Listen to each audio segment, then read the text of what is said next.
তেলের ভাণ্ডার খাট দ্বীপ সংখ্যাতে চোরাবালি এড়াতে পারবে কি? ঈদ ও নরুজ উপলক্ষে যুক্তরাষ্ট্র আর ইসরায়েলের স্বার্থে ইরানি প্রতিশোধের তাণ্ডব, কেমন ক্ষয়ক্ষতি হলো ইসরায়েলে? এবারে বিস্তারিত। শীঘ্রই ইরান যুদ্ধ শেষ করার ইঙ্গিত দিয়েছেন মার্কিন প্রেসিডেন্ট ডোনাল্ড ট্রাম্প। যুদ্ধবিরতি সম্পন্ন নাকচের কিছুক্ষণ পরে হঠাৎ শুরুটা ঘোষণা করে প্রেসিডেন্ট ট্রাম্প জানান ইরানের সামরিক অভিযান ঘটিয়ে আনার কথা ভাবছেন। তার প্রশাসন তাকে সাথে সাথে বিশ্বজুড়ে বেড়াচলা জানানোর দাম নিয়ন্ত্রণ। রাশিয়ার পর এবার ইরানের তেলের উপর নিষেধাজ্ঞা 30 দিনের জন্য শিথিল করেছে যুক্তরাষ্ট্র। হঠাৎ কেন এই পরিবর্তন? ক্লান্তের যুদ্ধ কি তাহলে জয় হচ্ছে ইরানের? ডেস্ক রিপোর্ট আরও জানানো যাচ্ছে, ইরান যুদ্ধ আসছে 4 থেকে 6 সপ্তাহের মধ্যে ইরানের সেনা অভিযান গুটিয়ে আনতে পারে আমেরিকা। টানা 22 দিন ধরে চলছে বর্বর অগ্রাসনের পর শনিবার ইরানের সামরিক অভিযান শেষ করার ইঙ্গিত দিয়েছেন মার্কিন প্রেসিডেন্ট ডোনাল্ড ট্রাম্প।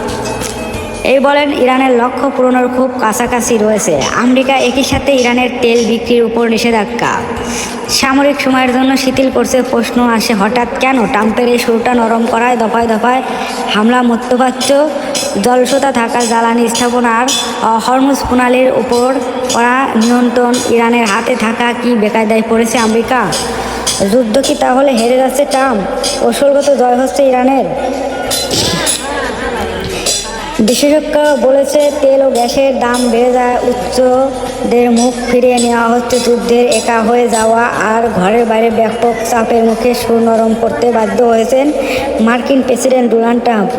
তাই ইরানের ভিতরে মার্কিন সেনারা অভিযান চালাবে কিনা শহরের সাংবাদিক এ প্রশ্নে জবাব দিয়েছেন তিনি, বরং গেল 28 ফেব্রুয়ারি যুদ্ধ শুরুর পরে প্রথম সংঘাত বন্ধের জোরালো ইঙ্গিত দিলেন মার্কিন প্রেসিডেন্ট। যদিও এই ঘোষণার মাত্র কয়েক ঘন্টা আগেই দম্ভ ভরে তিনি বলেছেন, এই মুহূর্তে ইরানের সাথে কোনো যুদ্ধবিরোধ চলবে না, না হামলা, না অভ্যস্ত থাকবে। বছরের পর বছর ধরে দফায় দফায় আলোচনার পর যে